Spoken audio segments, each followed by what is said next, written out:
And I'm glad to continue with your open lectures, the chance for the students who are not studying with this person, with this professor, to encounter him and ask questions. Alain Badiou.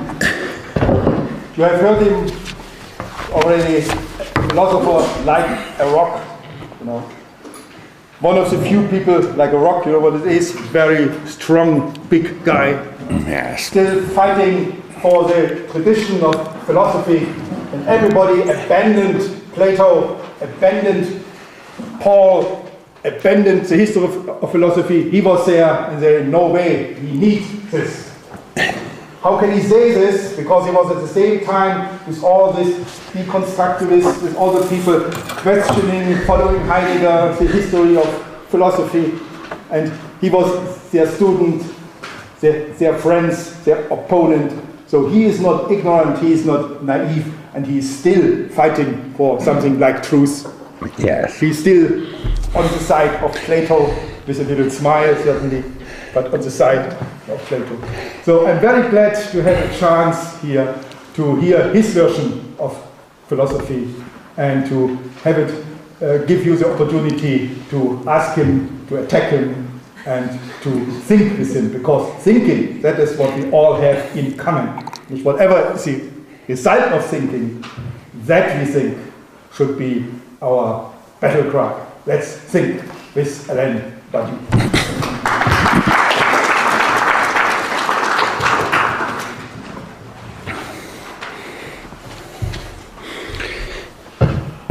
Our epoch is most certainly the epoch of a rupture with all that Philippe Lacoue-Labarthe has shown to depend on the motif of mimesis. One of the forms of this motif, which explicitly attaches the truth to imitation, is to conceive truth as a relation of appropriateness between the intellect and the thing intellected. A relation of adequation which always supposes, as Heidegger very well perceived, that the truth be localizable in the form of a proposition. Modern philosophy is a criticism of truth as adequation. Truth is not adequatio rei et intellectus. Truth is not limited to the form of judgment. Hegel shows that truth is a path. Heidegger suggests that it is an historic destiny. I will start from the following idea. A truth is, first of all, something new. What transmits, what repeats, we shall call knowledge. Distinguishing truth from knowledge is essential. It is a distinction which is already made in the work of Kant, the distinction finally between reason and understanding, and it is, as you know, a capital distinction for Heidegger. Finally, the distinction between truth, properly, aletheia, and cognition or science, techne.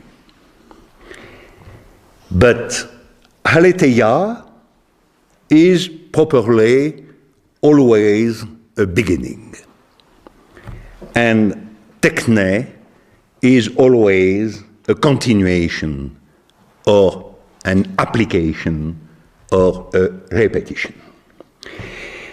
It is the reason for which the great poet, Heidegger said, the poet of truth is always the poet of a sort of mourning of the world. I quote Heidegger, the poet always speaks as if the being was expressed for the first time. If all truth is something new, what is the essential philosophic problem pertaining to truth? It is the problem of its appearance and its becoming. A truth must be submitted to thought, not as a judgment, not as a proposition, but as a process in the real. The schema you have represents the becoming of a truth.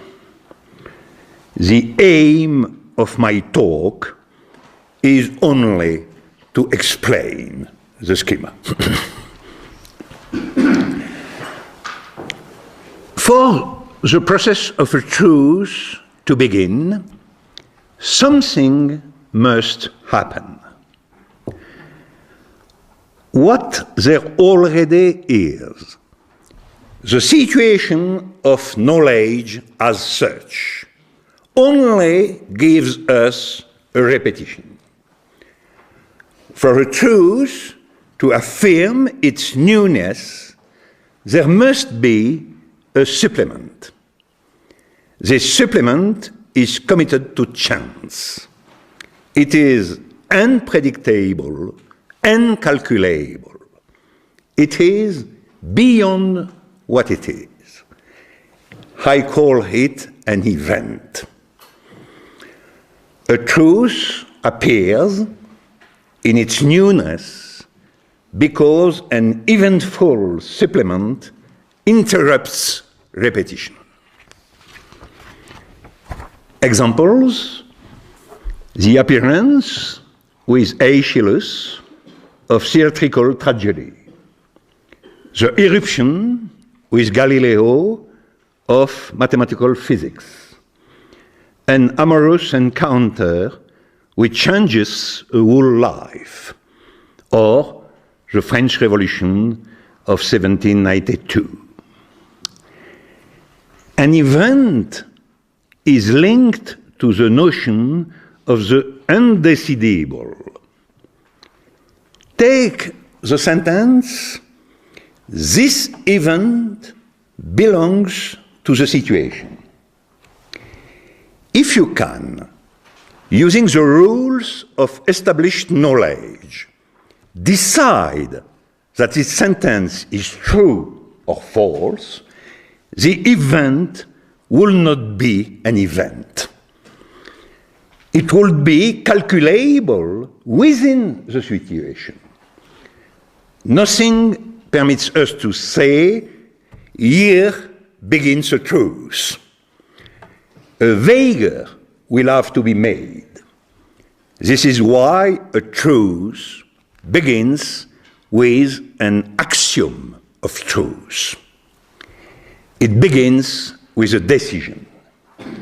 The decision to say that the event has taken place.